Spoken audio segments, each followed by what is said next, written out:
Bienvenue chers téléspectateurs, c'est Aline Teibarou avec le journal du 14 septembre.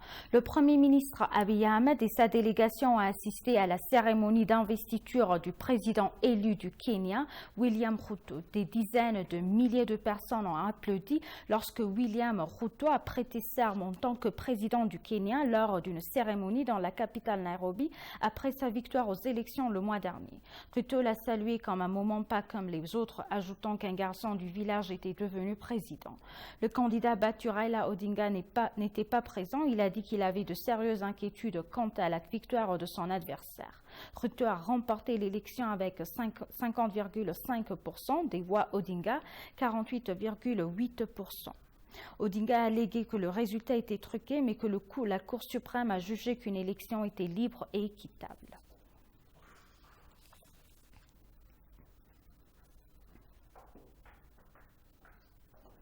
Le chef d'état-major des forces armées fédérales et l'incomparable vainqueur de la médaille des ors du Lion Noir, le maréchal Birhanu Jula, a passé le nouvel an avec les dirigeants et les membres de l'armée sur les fronts est et ouest. Le maréchal Birhanu Jula a déclaré que notre armée héroïque lutte efficacement contre le groupe terroriste du TPLF sur différents fronts. Le maréchal Birhanu Jula a déclaré que notre armée protège l'unité et la souveraineté de notre pays par son sacrifice. Il a également confirmé qu'afin de poursuivre cette activité dans la nouvelle année, le travail de modernisation et d'élévation de la capacité de notre armée à un niveau supérieur. Le maréchal a dit que notre armée est un héros et est une armée victorieuse. Les informations que nous avons obtenues de la page du réseau social de l'armée fédérale de défense indiquent qu'il poursuivra ce comportement et travaillera avec détermination pour la paix et la sécurité de notre pays.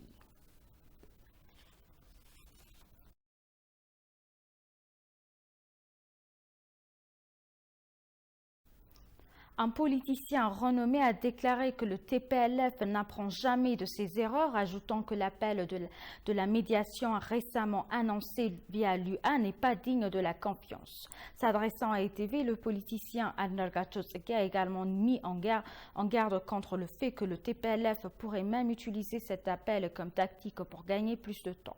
Réfléchissant sur le document divulgué du TPLF où les vraies couleurs de terroristes ont été exprimées, Andarga a déclaré que les objectifs et la stratégie déclarée coïncidaient avec la nature du TPLF.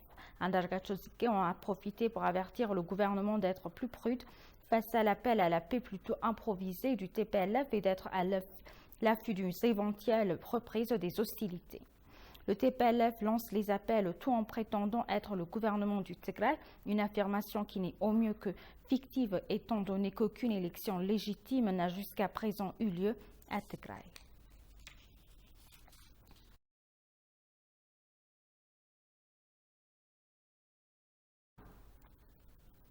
L'agression terroriste du TPLF fait souffrir le peuple du Tigray dans une situation catastrophique.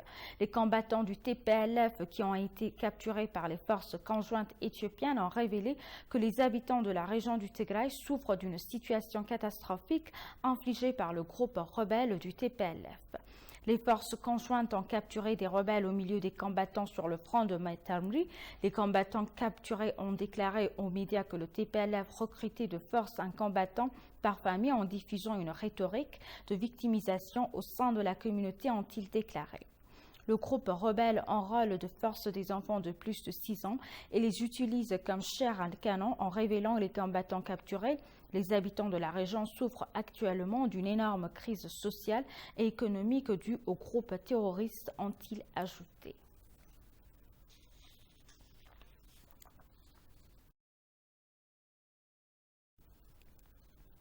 Le soutien d'une vigoureuse campagne sur Twitter est considéré comme une étape cruciale pour prévenir une intervention étrangère indue.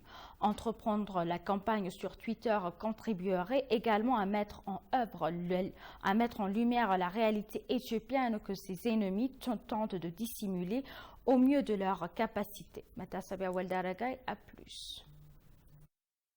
Malgré un accès limité aux informations sur le conflit de Tigray, des campagnes agressives sur les réseaux sociaux ont été lancées par la diaspora éthiopienne dans le but de façonner le récit dominant pour le public international. Suite au déclenchement du conflit au Tigray, Plusieurs campagnes Twitter dédiées de type click-to-tweet ont influencé le dialogue sur les réseaux sociaux éthiopiens. Twitter offre certes aux utilisateurs la forme la plus simple possible de diffusion d'informations. ትዊተር ከሌሎች ሚዲያዎች ለየት የሚያደርገው ነገር አንደኛ ተደራሽነቱ በጣም ሰፊ ነው። Twitter se démarque de toutes les autres plateformes médiatiques par son accessibilité. Deuxièmement, les dirigeants influents, les personnalités publiques, les particuliers entre autres, peuvent l'utiliser facilement. Il est maintenant utilisé comme média alternatif dans certains pays du Moyen-Orient et d'Europe ainsi qu'aux États-Unis. Le grand public doit créer un compte Twitter pour capitaliser les activités diplomatiques, a-t-on indiqué.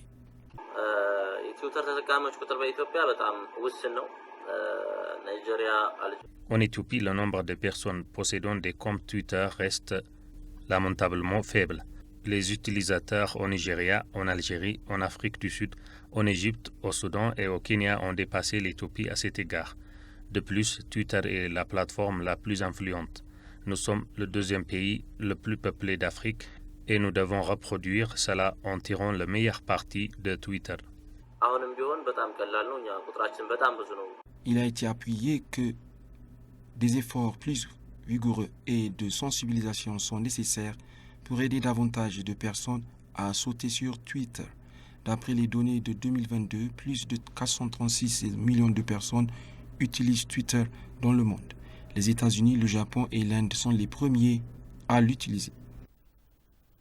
L'ambassadeur d'Éthiopie aux États-Unis, Salashi Bakala, a déclaré que la guerre déclenchée par le TPLF n'est pas un défi posé par un seul groupe, mais plutôt qu'une attaque contre l'existence et la souveraineté de l'Éthiopie par un certain nombre d'acteurs cachés.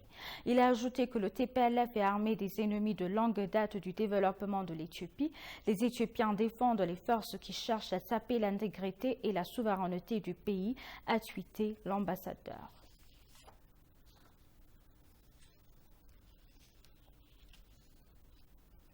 Le service de la diaspora éthiopienne a annoncé que la communauté de la diaspora avait contribué plus de 1,6 milliard de birr en participant à la reconstruction des zones touchées par le conflit en Éthiopie.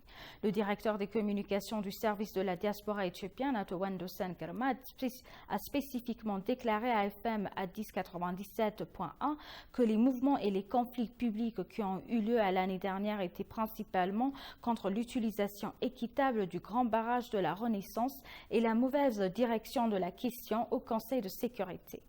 Des membres de la diaspora de différents continents dans les États-Unis ont organisé plus d'une quarantaine de manifestations pacifiques, a déclaré M. Wendosen. De plus, les actions et les interventions qui ne respectaient pas la souveraineté du pays dans le conflit du Nord ont également été condamnées. Le directeur a déclaré que les campagnes Twitter dans le domaine de la diplomatie numérique, y compris le mouvement No More, et les processus visant à faire comprendre la vérité aux parties influentes se poursuivront l'année prochaine.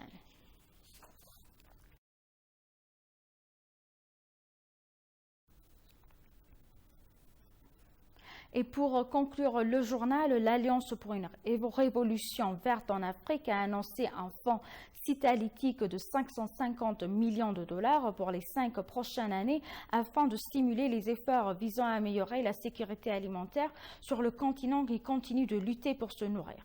Dans le cadre de la nouvelle politique, l'AGRA cible 28 millions d'agriculteurs dans 15 pays pour stimuler la productivité et les revenus agricoles au cours des 5 prochaines années. De 2023 à 2027, l'accent sera mis sur l'amélioration des systèmes semenciers, l'engagement des gouvernements, les chaînes d'approvisionnement agricole et l'atténuation du changement climatique. Les gains durement acquis sont désormais menacés par des chocs externes, en particulier l'impact du changement climatique. Les sécheresses multisaisons en Afrique de l'Est et les phénomènes météorologiques extrêmes comme les cyclones en Afrique australe ont déjà tout changé, a déclaré le président de l'AGRA et ancien premier ministre du gouvernement fédéral de l'Éthiopie, Haïlemariam Desalegn. Haile Mariam a ajouté que Covid-19 mettait les chaînes d'approvisionnement sous une pression intolérable, la crise des prix de matières premières exacerbée par la crise russo-ukrainienne sape partout la sécurité alimentaire et l'agriculture. Il a été demandé instamment aux agriculteurs d'obtenir et de conserver l'accès aux bonnes semences, au bon prix et au bon moment.